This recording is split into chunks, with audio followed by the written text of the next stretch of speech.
अस्सलाम वालेकुम, आप देख रहे हैं ये वर्ल्ड। मैं हूं आपके साथ जुबैर अली। दोस्तों, इस वक्त ईरान के अंदर हाहाकार मचा हुआ है। ईरान के अंदर एक बहुत भयंकर धमाका हुआ है जिसकी चपेट में आकर कई ईरानी शहीद हो चुके हैं। बड़ी खबर ये निकल के आ रही है कि ईरान की जनरल कासिम सुलेमानी की मज़ार के पास एक भयंकर धमाका हुआ जिसकी चपेट में आकर बहुत सारे लोग मारे जा चुके हैं। ये धमाका किसने किया, किस तरह से हुआ, और इस धमाके को लेकर जिस तरह से बैरूत के अंदर हमला किया गया है, बैरूत के अंदर जो हमास के टॉप लीडर थे जो शहीद हुए हैं, उसको लेकर नेतन्याहू की तरफ से बड़ा बयान निकल के आया है। लेकिन सबसे पहले हम इस खबर के बारे में जानें, उससे पहले हम लोग लाल सागर के अंदर यमन के हुतीस ने जो कार्रवाई आज लाल सागर के अंदर की है उसके बारे में जान लेते हैं। फिर हम ईरान के इस धमाके के बारे में जरूर जानेंगे जहां पर कई तादाद में लोग जख्मी हुए हैं और बहुत सारे तादाद में लोग मारे गए हैं। आखिर ये धमाका किसने किया और इस धमाके को लेकर नेतन्याहू की तरफ से क्या बयान निकल के आया। लेकिन सबसे पहले आप लोग ये रिपोर्ट देखिए कि जहां पर यह दावा किया जा रहा है कि लाल सागर के अंदर यमन के हुतीस ने एक जहाज पर बैलिस्टिक मिसाइल अदा की। आप लोग रिपोर्ट स्क्रीन पर देख सकते हैं जिसमें दावा किया जा रहा है कि हुतीस ने लाल सागर में एक जहाज पर 3 बैलिस्टिक जो है मिसाइल अदा की है।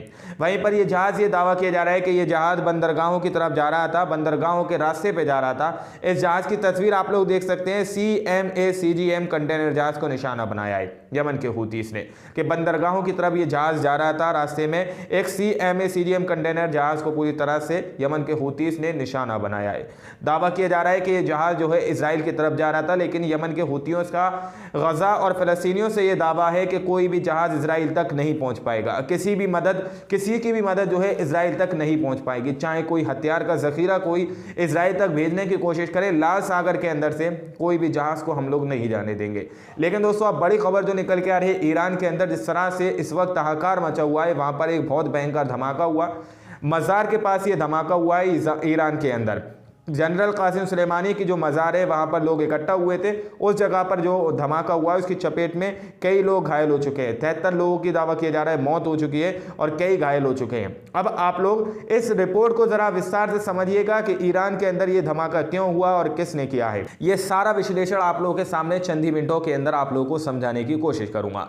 सबसे पहले आप लोग एक सदफ आफरीन है उनका ये ट्वीट देखिए, फिर इसके बाद बड़ी रिपोर्ट जो है वो आपके सामने रखूँगा। इसमें दावा किया जा रहा है कि ईरानी जनरल कासिम सुलेमानी की मज़ार के पास जोरदार धमाका हुआ, 73 लोगों की मौत, कई घायल। ईरान के पूर्व जनरल सुलेमानी की 3 जनवरी 2020 को बगदाद हवाई अड्डे पर अमेरिकी ड्रोन हमले में मौत हो गई थी। पूर्व जनरल कासिम सुलेमानी की 4वीं बरसी पर उनकी कब्र के पास भीड़ इकट्ठा हुई थी। कब्र के पास 2 जोरदार धमाके हुए जिसमें 73 लोगों की मौत हो गई और 171 लोग जो हैं घायल हैं। इस तरह की बात कही जा रही है।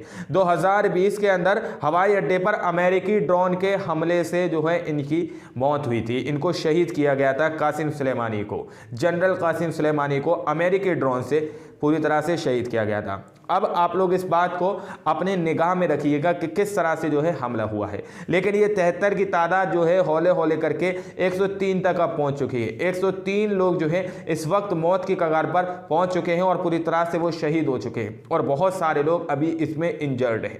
अब आप लोग जरा गौर दीजिएगा इस खबर में जिसमें यह दावा किया जा रहा है कि साफ तौर पर यह स्पष्ट है कि ईरान को भड़काने की कोशिश की जा रही है। ये लोग ये चाहते हैं कि ईरान पहली गोली जो है इन लोगों पर चलाए। किन लोगों पर? इजराइल पर और अमेरिका पर। खुलकर ये लोग हमला नहीं कर रहे हैं ताकि ये लोग पूरी दुनिया के अंदर अपने आप को बेचारा साबित कर सकें कि देखो हम पे ईरान ने भी अपना मोर्चा खोल दिया, यमन ने भी हम पर अपना मोर्चा खोल दिया और गाजा से हम पर पहले ही मिसाइलें दागी जा रही हैं। इस तरह से ये लोग ये चाह रहे हैं कि ईरान पहले इन पर पहली गोली चलाए, तो ये लोग छुप छुप कर जो है हमले कर रहे हैं। आप लोग स्क्रीन पर इस रिपोर्ट को देखिए। इसमें दावा किया जा रहा है कि कम से कम 103 मौतें हो चुकी हैं 6 बच्चों के साथ। ये सब इस्लामी गणराज्य के इतिहास में सबसे घातक हमला है। योजना स्पष्ट है, वह चाहते हैं कि ईरान पहली गोली चलाए, यानी कि ये पूरी तरह से रची रचाई साजिश है कि ईरान पहले गोली चलाए। ईरान को अपना यूरेनियम संवर्धन 60% से बढ़ाकर हथियार ग्रेड तक करना चाहिए और संयुक्त राज्य अमेरिका और इजराइल को संकेत देना चाहिए कि गेंद अब उनके पाले में है।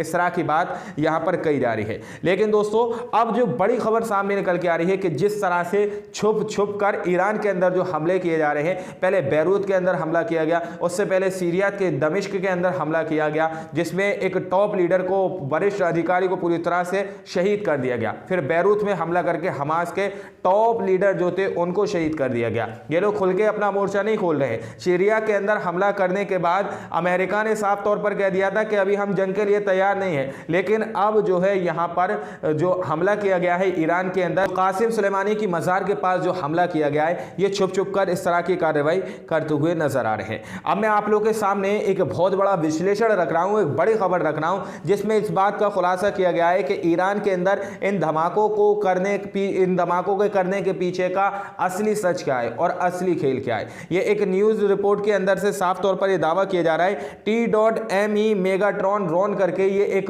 कंपनी है, एक न्यूज वेबसाइट है, उसके हवाले से ये खबर मैं आप लोगों के सामने रख रहा हूं। स्क्रीन पर आप लोग जरा गौर से पढ़िएगा। इसमें दावा किया जा रहा है कि मुझे इसमें यह बिल्कुल भी संदेह नहीं है कि ईरान में आतंकवादी हमले के पीछे मोसाद का हाथ था, जिसके उद्देश्य से नागरिकों की हत्या करना था।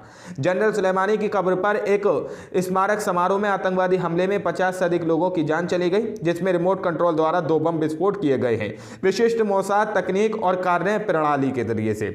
बड़ी समस्या यह है कि मोसाद यही नहीं रुकेगी। इजराइल एक उदास स्थिति में है। इसने वैश्विकवादी अभिजात वर्ग और गहरे राज्य को छोड़कर पश्चिमी दुनिया में सभी समर्थन खो दिया है। पूरी तरह से इसका दुनिया में बाइकाट होने लगा है। पिछले वक्त से गुजरे हुए से ये देखते हुए कि मोसाद कई चीज़ों के लिए तैयार है, जैसे कि न्यूयॉर्क में 9/11 के आतंकवादी हमले में इजरायलियों ने नेतृत्व किया था। इसने हमले में मोसाद की भागीदारी के बारे में अनगिनत सवाल उठाए, जिसे बाद में अमेरिका के लिए एक बहाने के रूप में इस्तेमाल किया गया था। मध्य पूर्व में सेना के आक्रमण और मुस्लिम देशों पर बमबारी से पश्चिम में नए आतंकवादी हमलों की संभावना से इनकार नहीं किया जा सकता है। अगर आपको कुछ महीने पहले की बात याद हो, जब इजराइल हर जगह समर्थन खोने लगा था, जब वे गाजा में बच्चों के नरसंहार और हिटलर के बराबर नरसंहार के चरम पर था, तभी अचानक यूरोप में 2 आतंकवादी हमले हुए, पेरिस और ब्रुसेल्स। पेरिस की पूरी स्थिति पहले ही देख ली गई थी। अल्लाह अकबर चिल्लाकर लोगों को यह बता दिया गया था कि यहां मुसलमानों ने आप पर फिर से हमला किया है। इतना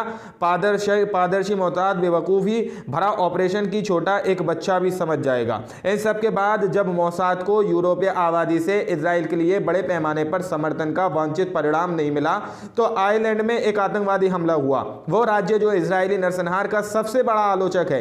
यहां सबसे दुर्भाग्यपूर्ण बात यह है कि बच्चों पर हमला किया गया। इजरायलियों का एक जाना माना और पसंदीदा निशाना कि वो बच्चों और महिलाओं पर हमला करते हैं। यहां पर भी इसी तरह से बच्चों पर हमला किया गया था मोसाद के जरिए से। इससे मुझे गहरा ये संदेह है कि मोसाद पश्चिमी लोगों के बीच अपना समर्थन बढ़ाने और मुस्लिम आबादी के खिलाफ नफरत पैदा करने के लिए फिर से पश्चिम में कहीं बड़े आतंकवादी हमले की हिम्मत कर सकता है।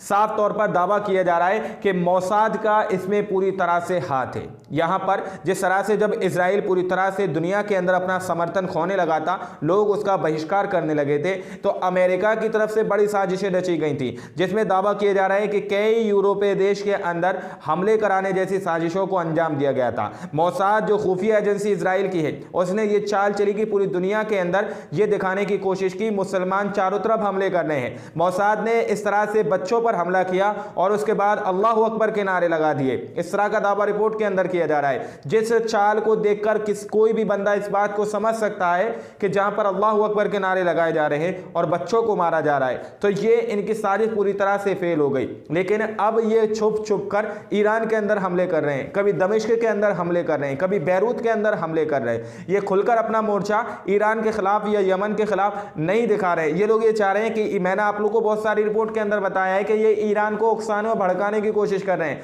ये लोग चाह रहे हैं कि ईरान सबसे पहले अपनी तरफ से इन पे मोर्चा खोले, ईरान इन पर हमला करे, ताकि ये पूरे यूरोपीय कंट्री को अपने साथ एक गठबंधन में ला सके, ये दिखा सके कि देखो हमारे ऊपर यमन ने, ईरान ने, गजा के अंदर से हमास के लड़ाकों ने, हिजबुल्लाह ने पूरी तरह से हम पे हमले कर दिए हैं। अब हम कहाँ जाएं, हम किसका साथ लें? तो सारे लोगों को अपने संग एकत्रित करने के लिए इस तरह का ये रोना शुरू कर रहे हैं, ईरान को उकसाने की कोशिश कर रहे हैं। आप लोग शायद नहीं जाने जानते हैं ईरान के पास वो बड़ी बड़ी ताकतें हैं कि अगर 4-6 मिसाइल ईरान अमेरिका के ऊपर गिरा दे तो पूरा अमेरिका खत्म हो सकता है। उसकी बैलिस्टिक मिसाइल फत्ताह के बारे में मैंने आप लोगों को बताया, जिसकी मारक क्षमता 2000 किलोमीटर है, जहां पर वो गिर जाए 2000 किलोमीटर के दायरे को तहस नहस कर सकती है।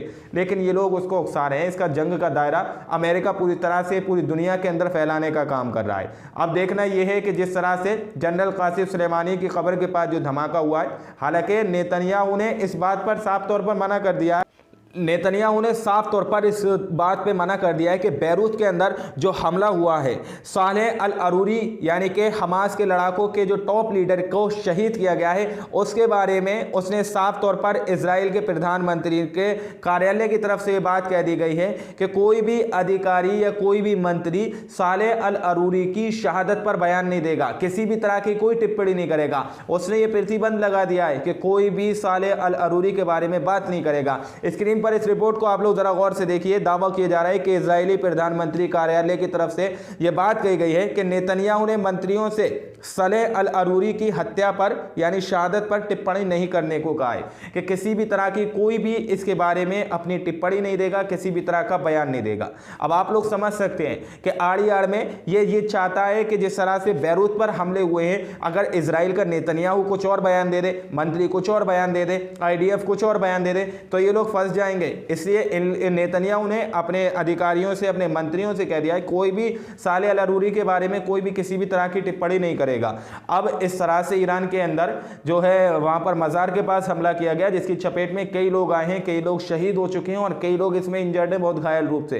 अब देखना यह है कि आखिर इसमें भी क्या मोसाद का हाथ है या नहीं, या फिर अमेरिका अंदर ही छुप छुप कर जिस तरह से रिमोट कंट्रोल के जरिए से ये हमले करवा रहा है। अभी आपको मैंने तुर्की के अंदर की भी खबर बताई थी। तुर्की के अंदर 33 मोसाद के खुफिया एजेंसी के जो लोग हैं, 33 मोसाद के जो जासूस हैं, उनको पकड़ लिया गया था। हो सकता है यहाँ पर भी मोसाद के ही लोग मौजूद हैं जो हमला करवाया गया है, पूरी तरह से ईरान को उकसाने का काम किया गया है। तो ये कुछ बड़ी अपडेट थी जो मैंने आप लोगों के सामने रखी। बाकी आप लोग क्या सोचते हैं अपनी राय कमेंट सेक्शन में हमें ज़रूर दीजिएगा। मिलते हैं अगली वीडियो में, जब तक के लिए अपना ख्याल रखिएगा।